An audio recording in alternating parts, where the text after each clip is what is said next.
ನಮ್ಮ ಕರ್ತನಾದ ಯೇಸು ಕ್ರಿಸ್ತನ ಹೆಸರಿನಲ್ಲಿ ನಿಮ್ಮೆಲ್ಲರಿಗೂ ವಂದನೆಯನ್ನ ತಿಳಿಸುತ್ತೇನೆ. ಮಾರ್ಕನ ಸುವಾರ್ತೆ 10ನೇ ಅಧ್ಯಾಯ 38ನೇ ವಚನದಲ್ಲಿ ಯೇಸು ತನ್ನ ಶಿಷ್ಯರಿಗೆ ಅತ್ಯಂತ ಗಂಭೀರವಾದ ಪ್ರಶ್ನೆಯನ್ನ ಕೇಳುತ್ತಾನೆ. ನಾನು ಕುಡಿಯುವ ಪಾತ್ರೆಯಲ್ಲಿ ಕುಡಿಯುವುದು ನಿಮ್ಮಿಂದ ಆದೀತೆ. ಯೇಸು ಈ ಪ್ರಶ್ನೆಯನ್ನ ಕೇಳುವುದಕ್ಕೆ ಮುಖ್ಯ ಕಾರಣವೇನು? ಜಬದಾಯನ ಮಕ್ಕಳಾದ ಯಾಕೋಬ ಮತ್ತು ಯೋಹಾನನು ಯೇಸುವಿನ ಬಳಿಗೆ ಬಂದು, ನಿನಗೆ ಮಹಾಪದವಿ ಬಂದಾಗ ನಿನ್ನ ಬಲಗಡೆಯಲ್ಲಿ ಒಬ್ಬನನ್ನು, ನಿನ್ನ ಎಡಗಡೆಯಲ್ಲಿ ಒಬ್ಬನನ್ನು ಕೂತುಕೊಳ್ಳುವ ಅಧಿಕಾರವನ್ನ, ಪದವಿಯನ್ನ ನೀಡಬೇಕೆಂದು ಬೇಡಿಕೊಳ್ಳುತ್ತಾರೆ. ಉಳಿದ ಶಿಷ್ಯರಿಗಿಂತ ನಾವೇ ಶ್ರೇಷ್ಠರು ಎಂಬ ಭಾವನೆಯನ್ನ ಯಾಕೋಬ ಯೋಹಾನರು ಹೊಂದಿದ್ದರು.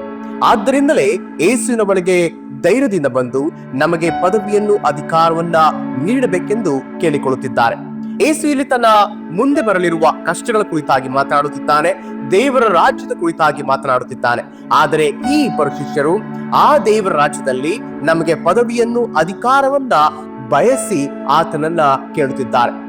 ಇಲ್ಲಿ ಯೇಸು ಕೇಳಿದ ಪ್ರಶ್ನೆ, ನಾನು ಕುಡಿಯುವ ಪಾತ್ರೆಯಲ್ಲಿ ಕುಡಿಯುವುದು ನಿಮ್ಮಿಂದಾಗಿದೆ. ಸತ್ಯವೇದದ ಪ್ರಕಾರ ಕುಡಿಯುವ ಪಾತ್ರೆ ಕೆಲವು ವೇಳೆ ಕಷ್ಟದ ಚಿಹ್ನೆಯಾಗಿದೆ. ಪಾತ್ರೆಯಿಂದ ಕುಡಿಯುವುದೆಂದರೆ ಕಷ್ಟಗಳನ್ನು ಅನುಭವಿಸುವುದು ಎಂಬ ಅರ್ಥವನ್ನು ಕೊಡುತ್ತದೆ. ಯೇಸು ಗೆತ್ಸೆಮನೆಯ ತೋಟದ ಪ್ರಾರ್ಥನೆಯಲ್ಲಿ ಕೂಡ ಈ ಪಾತ್ರೆ ಕುರಿತಾಗಿ ಮಾತನಾಡುತ್ತಾನೆ. ಸಾಧ್ಯವಾಗಿದ್ದರೆ ಈ ಪಾತ್ರೆಯು ನನ್ನನ್ನು ಬಿಟ್ಟು ಹೋಗಲಿ ಎಂದು.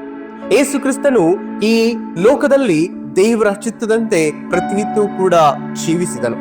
ಈ ಶ್ರಮ ಕಾಲದಲ್ಲಿ ಯೇಸುವಿನ ಈ ಪ್ರಶ್ನೆ ಕೇವಲ ಶಿಷ್ಯರಿಗೆ ಮಾತ್ರವಲ್ಲ, ಇಂದು ನಮಗೂ ಕೂಡ ಅನ್ವಯಿಸುವಂತಾಗಿದೆ.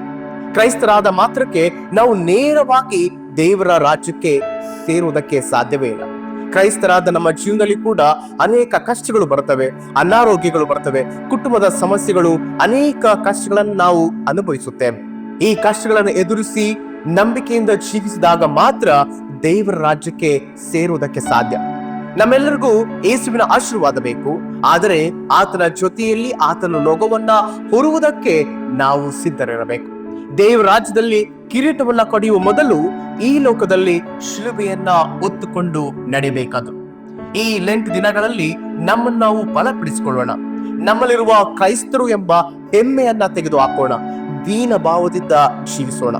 ನಾನು ನನ್ನ ಶಿಲುಬೆಯನ್ನ ಹೊತ್ತುಕೊಂಡು ಕ್ರಿಸ್ತನನ್ನು ಹಿಂಬಾಲಿಸಿ ಆತನ ರಾಜ್ಯಕ್ಕೆ ಸೇರುತ್ತೇನೆಂಬ ದಿಟ್ಟ ನಿರ್ಧಾರವನ್ನ ಇಂದು ನಾವೆಲ್ಲರೂ ತೆಗೆದುಕೊಳ್ಳೋಣ.